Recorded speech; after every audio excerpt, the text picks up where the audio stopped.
This is Meet Sean, where we break down real life topics insurance, annuities, real estate, travel planning, and home ownership so you can make smarter moves. Subscribe so you don't miss the next episode. Right now, literally right at this second, there are millions of spring home buyers out there fiercely negotiating like a $10,000 discount on a house. And they are completely unaware that a slightly different tactic could save them $60,000 without changing the asking price a single cent. Yeah, it is the ultimate blind spot in real estate. People just focus entirely on that sticker price, right? Yeah. But the real leverage, well, it's hidden in the financing. Exactly. So welcome to the deep dive. If you're gearing up to navigate the housing market, our mission today is to make sure you don't fall into these traditional pricing traps. Right, because right now, it's mid-May, May 18, 2026, to be exact. Yep, smack in the center of the frantic spring moving season. And today, we're pulling from two incredibly comprehensive guides from Sean Carter, LLC. They cover real estate, financials, basically mapping out the true hidden costs of moving and the actual art of negotiating a purchase. And we are going to bypass all that typical, info overload. We really just want to focus on how you can use something called seller concessions to drastically reduce your total costs. Which is huge, specifically looking at why accepting a rate buy down is a vastly superior long-term strategy compared to just haggling for a lower home price. Right. But to understand why these tactics are so vital, we first have to look at the environment, right? Mm-hmm. The sources define the spring moving season as spanning from March through June. And it's just this highly volatile period characterized by massive friction. I actually always think of the spring real estate market like a high-stakes art auction. You have all these buyers in the room getting caught up in the emotion, aggressively raising their paddles to win the bid. Oh, that's a great analogy. They're completely fixated on the final hammer price. Exact. But what they forget is that winning the bid doesn't just mean paying that price. It means paying the buyer's premium, the transportation fees, the insurance, the storage. It's an iceberg. The iceberg, yes. Because the spring market offers high inventory, sure, but it also brings this massive surge of buyers and, frankly, highly motivated sellers trying to move before the school year starts. And because the system is flooded, those associated costs of the transaction, the underwater part of the iceberg, those premiums just skyrocket. Which brings us to the first major shock for buyers. The guides call it the cash to close. Oh yeah, the cash to close shock. It's brutal. People spend years aggressively saving for a down payment, right? They hit that 20% and they think they're ready. But they're not. The sources point out that closing costs add another 2 to 5% of the total purchase price right on top of that down payment. And that 2 to 5% is cash. Exactly. It's a wire transfer. It's not rolled into the loan in most standard transactions. You have to initiate that wire before you get the keys. Let's run the math on that so you can really feel the weight of it. The guides use a relatively modest $300,000 home as an example. 2 to 5% of that is between $6,000 and $15,000. Right, pure cash out of pocket. Yeah. Where does $15,000 even go? I know people see these itemized lists, but what are they actually paying for? Well, it's a combination of administrative friction and risk mitigation. For example, you have loan origination fees. This is essentially the bank charging you a premium just for the privilege of them processing the paperwork and, legally originating the loan. Wow. Yeah, and then you have title insurance, which protects the lender in case someone suddenly comes out of the woodwork claiming they own the land your new house sits on. So wait, you're literally just paying to protect the bank's investment? Largely, yes. Then add in the appraisal fees, the local taxes, and the escrow prepayments. That's where the lender requires you to stash several months of property taxes upfront. Which just drains your liquidity incredibly fast. Oh, totally. And even before that final wire transfer, there are other out-of-pocket costs hitting your checking account. The sources note that inspection fees range from $300 to over $1,000. Right, depending on the property's size and age. And you have to pay the inspector right then and there. Plus, it doesn't even stop once you sign the papers. The guides detail these frustrating post-close utility setup fees. Those are the worst. Just to get the electricity turned on, the water running, internet hooked up, you are looking at $25 to $200 per service. When you look at the aggregate of all that, the inspection, the massive cash to close, the utility setups, that iceberg just gets deeper and deeper. It's a massive drain, which really makes me wonder, if the spring market brings this many hidden costs, Aren't buyers essentially doomed to empty their entire life savings just to get past the finish line? Well, they are if they follow the traditional script, but the guides emphasize a pivot in strategy here. The most savvy buyers don't absorb all these frictional costs themselves. They make the seller pay them. Precisely. They negotiate to have the seller absorb them. This is where seller concessions come in. Right, so let's define that. A seller concession is basically a financial contribution the seller makes to the buyer to help facilitate the sale, right? Exactly. Instead of you bringing all the cash to the closing table, the seller agrees to cover a portion of your closing costs out of the proceeds of their sale. Okay, but let me push back on the logic here for a second. If we're in the middle of this busy spring season and the market is flooded with eager buyers raising their auction paddles, why on earth would a seller voluntarily give up a portion of their profits to pay my origination fees? It's a fair question. They could just say no. Right? Yeah. Isn't asking for concessions in spring totally counterintuitive? They could just wait for another buyer who will pay full freight. It seems that way until you factor in the carrying costs of the property and the psychology of the seller. Spring means high buyer demand, yes, but it also means high inventory.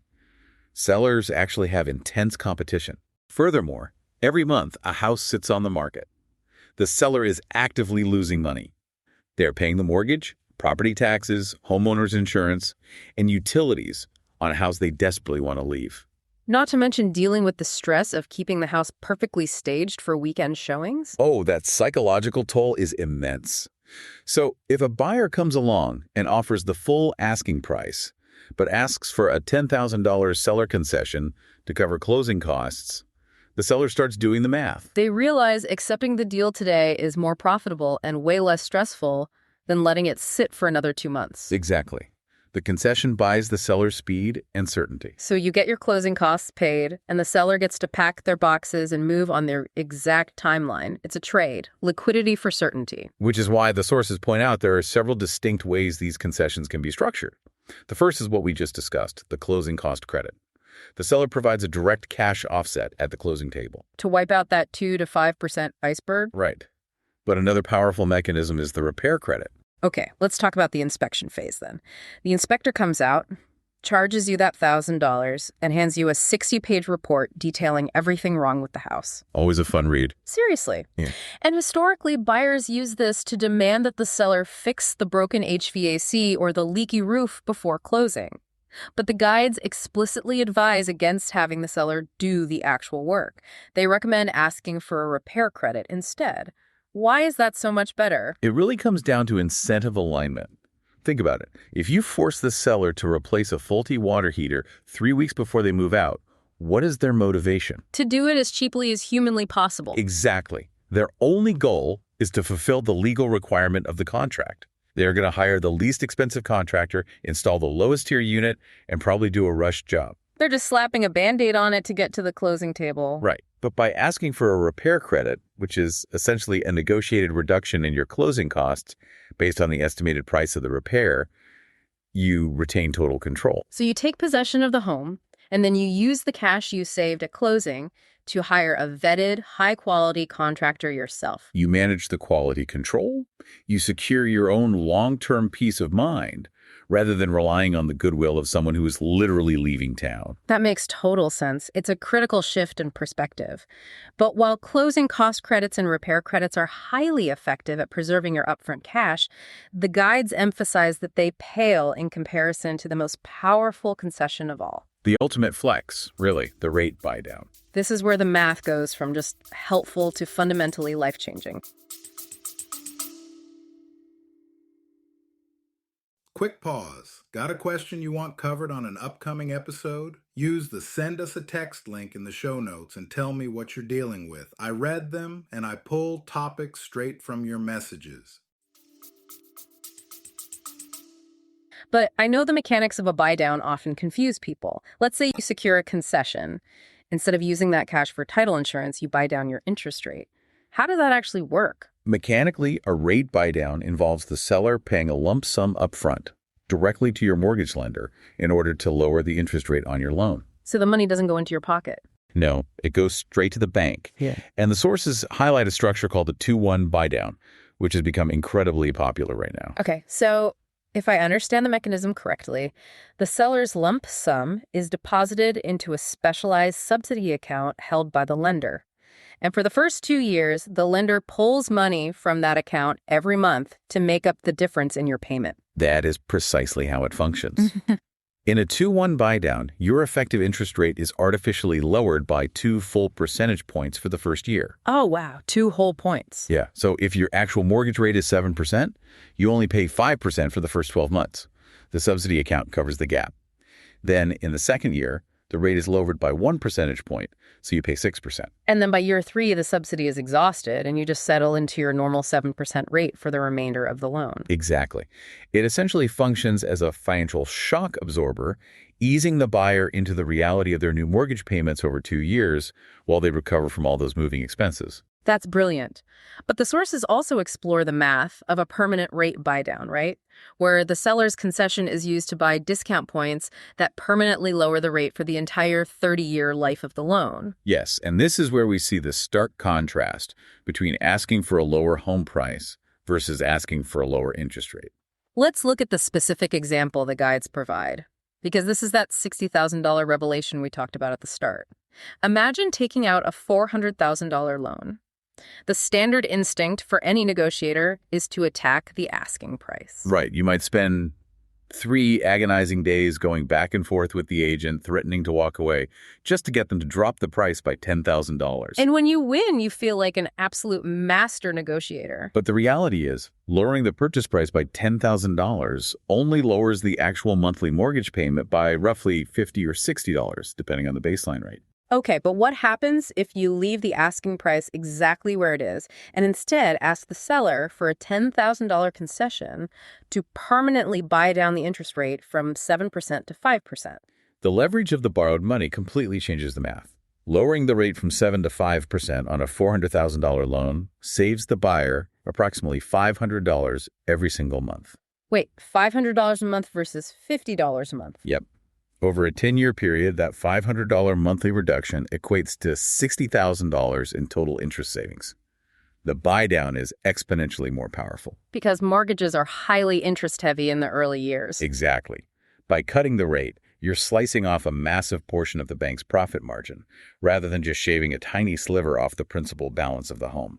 To put it another way, fighting over the sticker price is basically like arguing with a cashier for a one-time $10 discount coupon, right? While a rate buy-down is like securing a VIP card that deposits $500 back into your checking account every 30 days for a decade. I love that analogy. The return on investment isn't even in the same universe, which is why the guides are so adamant that buyers need to reevaluate their fixation on the asking price. But let me play devil's advocate for a second. Let's say I accept this strategy. I agree to pay the full asking price of $410,000, but I demand a $10,000 buy-down concession on the back end. Okay, yeah. When the bank sends their appraiser out to evaluate the property, don't they see that back-end deal?